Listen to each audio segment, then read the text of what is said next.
she had this story to tell about her family, and it was specifically, it was about her grandmother. And her grandmother, no longer among us, died some time ago. But I think if memory serves, forgive the vagueness, I think it was sometime, I think possibly in the 90s or the 80s, this lady was attending a house party in Dorset. And at this point in her life, in her 80s, she had lived in Dorset for most of her life. You know, she'd spent decades there. She'd lived in various addresses in Dorset. And so she was in this house party and she overheard some people talking, and she realised they were talking about a haunting.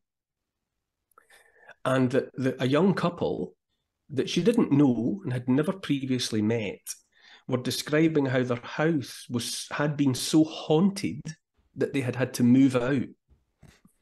So, you know, her ears pricked up at this. What an interesting story. And so she kind of worked her way into the conversation and said, you know, I've lived various places around here. I'm very interested in what you're saying. Where was this? Where did it happen? And they named the cottage and the address. And this lady, my agent's friend's grandmother, had lived there. She had lived in this cottage in the 1940s during World War II. And so now she's really interested because it's a house she remembers. She said, that cottage wasn't haunted when I was there in the 40s. And the couple said, it is now. And she said, so what is it? What's happening? What were you seeing? And they said, well, basically, more times than we want to think about, when we're sitting in the living room of an evening, there's a young woman suddenly there.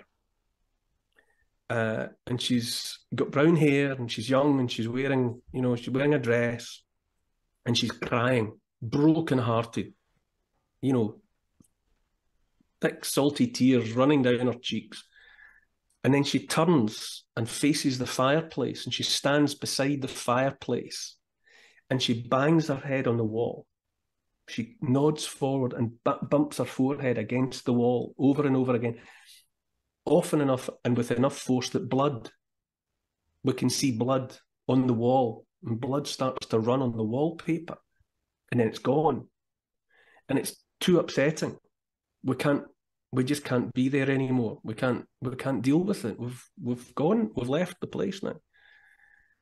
And now this grandmother didn't say to the couple at the time, but she knew that in the 1940s, she had been living there with a toddler and a baby, her two youngest children.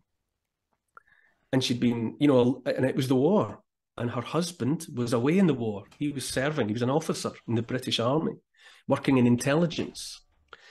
And there had come a day when he had contacted her somehow, telegram or whatever, letter, phone call, I don't know, and had said, I need you to I'll go through my papers and find some information for me. And she did. She went through a briefcase or whatever, and she found, amongst other things, correspondence from another woman. And she realised that her husband was or had been having an affair.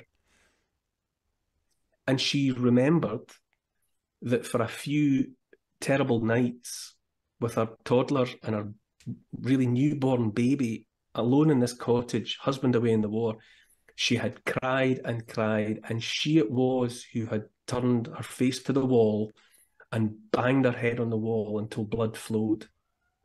And so this lady, still alive in her 80s, was a ghost. Some aspect of her experience of trauma was still in the cottage that she'd lived in the 1940s. And now, where do you go with that? What do you make of that? Now, as I say, I've been told a lot of stories, but in this instance, why would this lady have made this up? Yes. Why would she? It's possible that she made it up for whatever reason, but it's also possible that she was telling the gospel truth. Yeah. and that in some way that science is yet to explain, the extreme traumatic experience of a few days or a few weeks in the 1940s, long after she had left that place, it was still there, like the perfume left behind by someone who has walked out of the room, like the cigar smoke from someone smoking a cigar who's now gone somewhere else. But you walk into the room after them and you go, perfume or cigar, some emotional residue left behind in the room. And I think, can I dismiss that as just nonsense? No, I just remain open-minded.